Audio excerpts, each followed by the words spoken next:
O primeiro exemplo que veremos é um servidor de páginas estáticas. É um servidor HTTP básico no sentido em que apenas irá processar fecheiros e eventualmente diretorias, às quais responderá a partir de métodos GET. Mas nestes exemplos eu não vou usar query strings, dado que assumo que são sempre pedidos mapeáveis no fecheiro dos que estão a ser disponibilizados por este servidor. Mesmo assim, veremos que há espaço para diferentes estados de resposta, 200, 300, 400, 500, consoante a situação do pedido. Nos pedidos dos fecheiros, nós veremos que os novos caminhos do URL vão ser mapeados numa diretoria e vão também ser lidos assincronamente do disco para facilitar uma maior eficiência e vai ser atribuído um tipo de mídia, portanto, se chamar operacionalmente MIME type, consoante a extensão do fecheiro, o que é o processamento habitual num servidor HTTP. Já no caso dos pedidos de diretoria, aquilo que veremos é que irá haver um redirecionamento, mas isto apenas no caso do pedido não terminar numa barra. Não é? Como também já expliquei, a existência da barra numa diretoria é importante para permitir resolver URLs relativos do lado do cliente de forma satisfatória. No caso de eu ter um pedido de uma diretoria que termina em barra, aquilo que será feito para resolver esse URL num nome de um fecheiro será acrescentar-lhe index HTML. Como vamos ver, isto é parecido a um servidor HTTP clássico, que serve para páginas estáticas, não é? Quer dizer, tem o essencial de um servidor, não é exatamente o Apache, muito longe disso, mas tem aquilo que é o essencial de um servidor HTTP.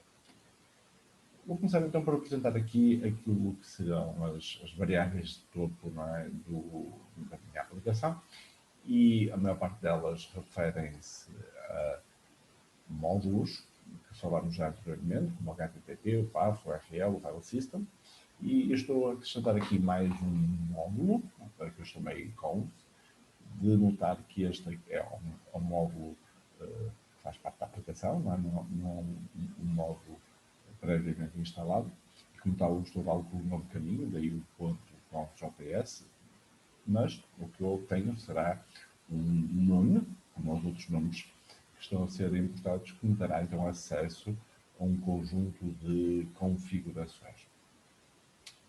As configurações tipicamente são um ponto importante de um servidor HTTP que permitem afeiçoá-lo a cada necessidade local onde ele é instalado.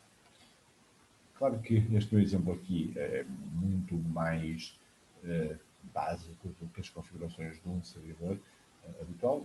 O que eu estou a colocar aqui no módulo export são coisas como o document root, que me dá o nome de caminho para uma diretoria no meu sistema de fecheiros, a partir do qual estão a ser servidos conteúdos pelo meu servidor HTTP. Não é todo o servidor, é apenas uma diretoria previamente identificada. Estou também a definir index.html como default index, ou seja, se eu não indicar numa diretoria qual é o conteúdo que a lista será assumido que é o fecheiro index.html que a contém. Há uma porta, não é a porta standard de um servidor HTTP, essa será a porta 80, eu aqui defini como sendo a 8007, porque não quero ocupar a porta standard. E os media types. Portanto, os media types são um array associativo que mapeia extensões de fecheiros em media types. Já agora isso também é razoavelmente standard no servidor HTTP, não é?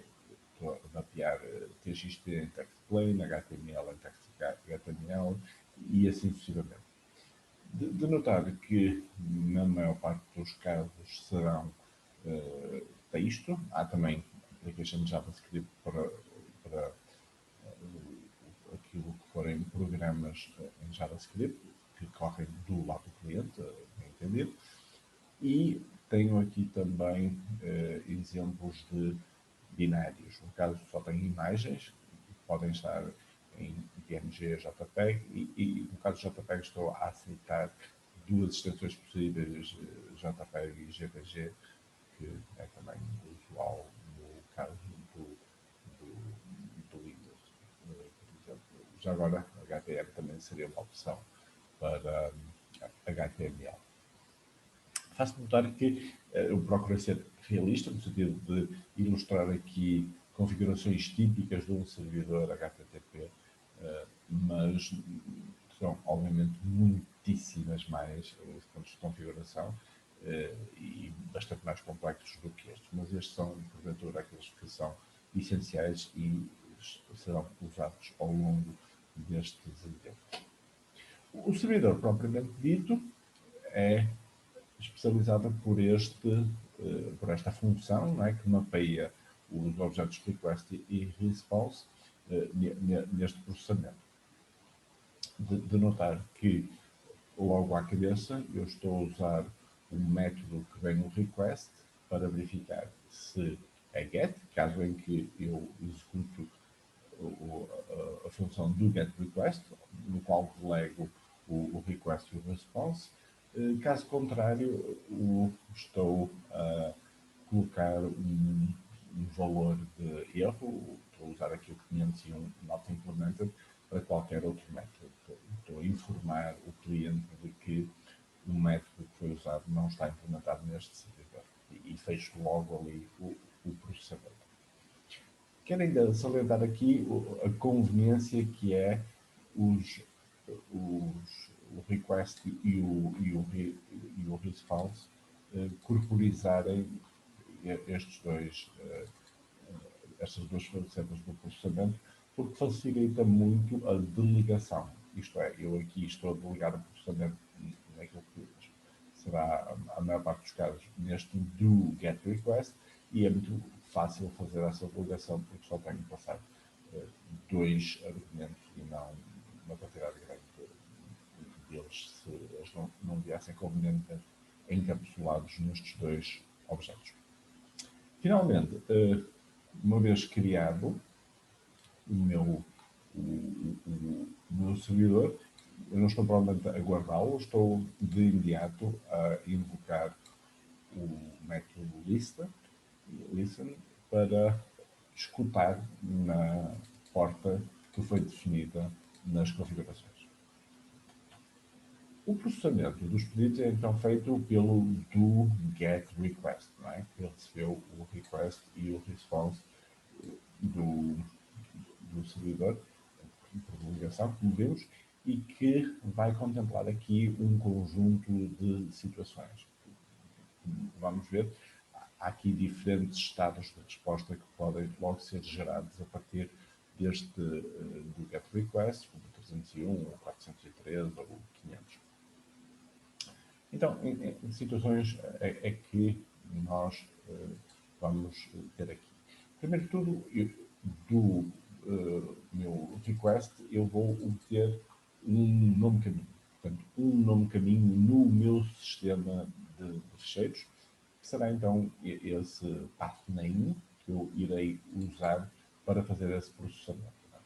Este meu getPathName pode eventualmente retornar um null, portanto, não ter um pathName, o que, no fundo, significa que o meu getPathName detectou algo de errado com este nome de caminho e, se então ele for null, o que eu vou indicar é que não há permissão de acesso ao nome de caminho que me foi dado.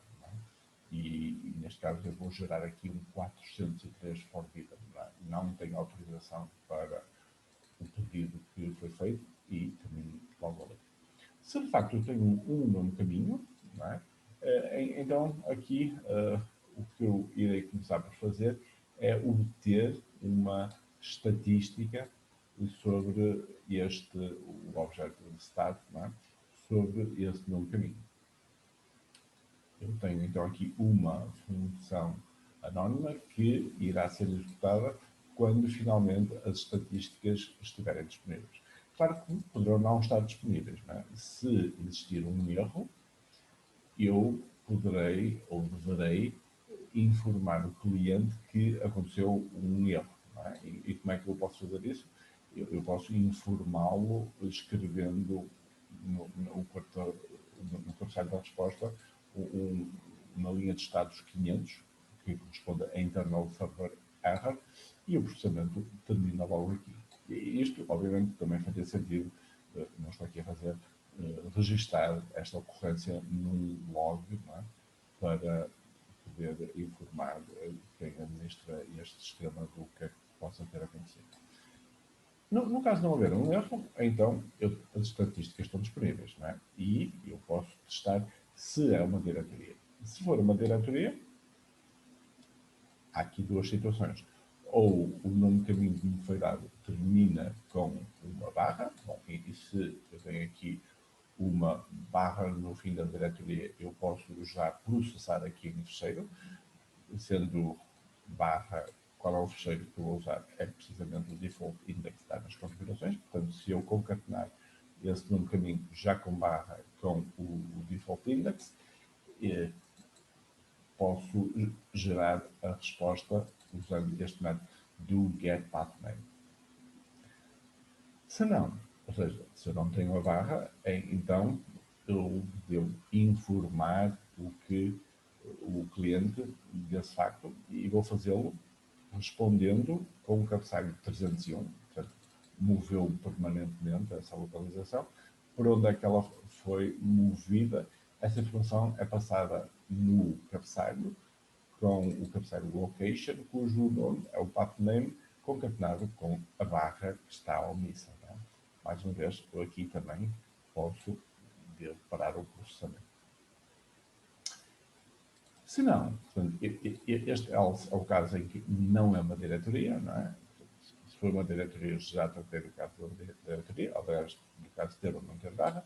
Se é um fecheiro, não é uma diretoria, então eu posso processar com o do getPathName, com o pathname que eu recebi e colocá-lo então na resposta. Vamos ver então aqui o que é que me faz o do getPathName, mas primeiro vamos ver o que é que me retornava o getPathName que me processou o request para obter o pathname. Qual é a relevância deste getPathName? É então mapear o URL relativo ao servidor, não é? Que eu obtenho a partir do request URL. Portanto, eu aqui com o meu URL parse tenho aqui um parse URL. Deste eu posso obter o pathname e aquilo que eu vou fazer é então concatenar esse pathname ao document root. Portanto, o document root é a localização dos documentos que estão a ser servidos no meu servidor. Poderá acontecer que este meu pathname tenha um conjunto de pontos e pontos que significam retornar ao parent para na sua definição e portanto o que eu vou obter aqui com o path normalize é uma versão normalizada do pathname no qual esses pontos e pontos são removidos. Se for um ponto, é simplesmente remover esse ponto. Se eu tiver um ponto, portanto, voltar ao pai, simplesmente aquilo que o normalize faz é retirar a diretoria anterior e o ponto seguinte.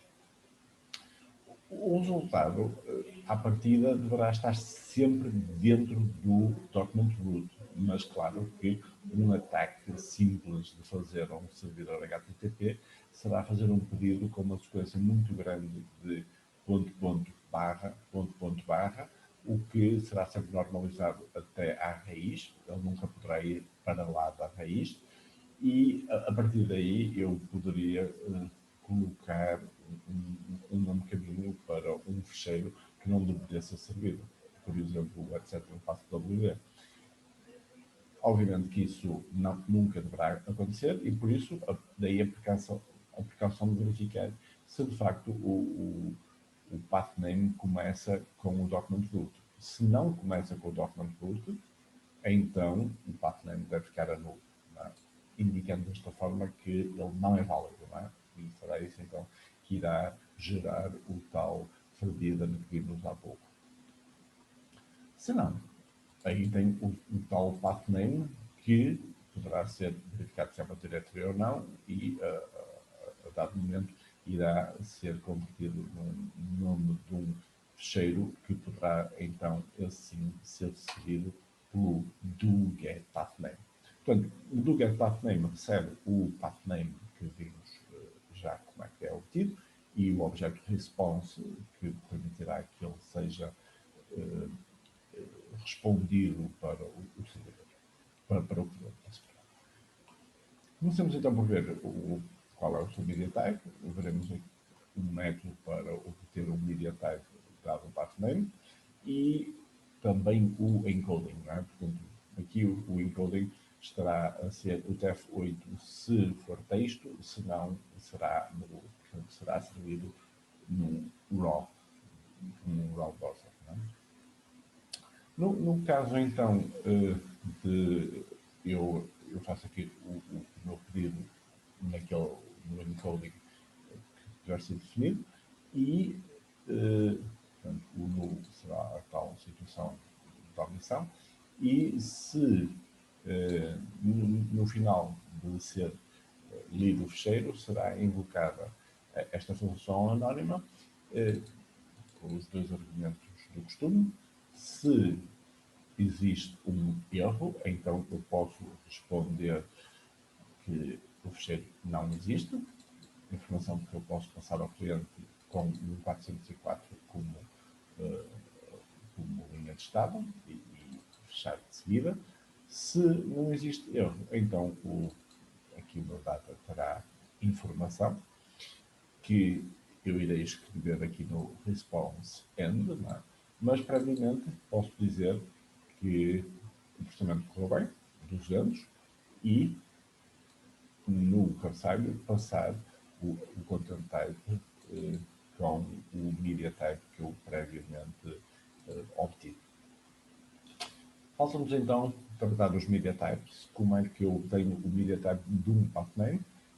O meu pathname terminará então no nome de um fecheiro e se eu vir a última posição de um ponto nesse nome caminho, se essa posição existir, portanto, se não for menos um, o que eu tenho na substring a seguir a essa posição será então a extensão do fecheiro. Lembra-se que a extensão é o nome de uma propriedade do media types e então eu tenho associado o media types definido no objeto de configuração e então eu tenho aqui um media type. Se eu tenho de facto um media type, posso torná-lo se não tenho um media type, que é o que eu tenho, que eu previamente não defini, então o que eu posso fazer aqui é simplesmente associar um de omissão. Aqui defini que o text plain omissão poderia ser um mode, portanto, object string poderia ser uma outra solução habitual. Já agora aqui no meu isText, que eu estou a usar para diferenciar aquilo que são fecheiros de texto de fecheiros binários, eu estou simplesmente, e isto é bastante uma sobressimplificação, a assumir que se o media type começa por image, então não é um texto e todos os outros são textos. Não é? Portanto, seja começa por text ou não, no outro caso seria só application JavaScript, mas ressalto que esta é uma implementação muito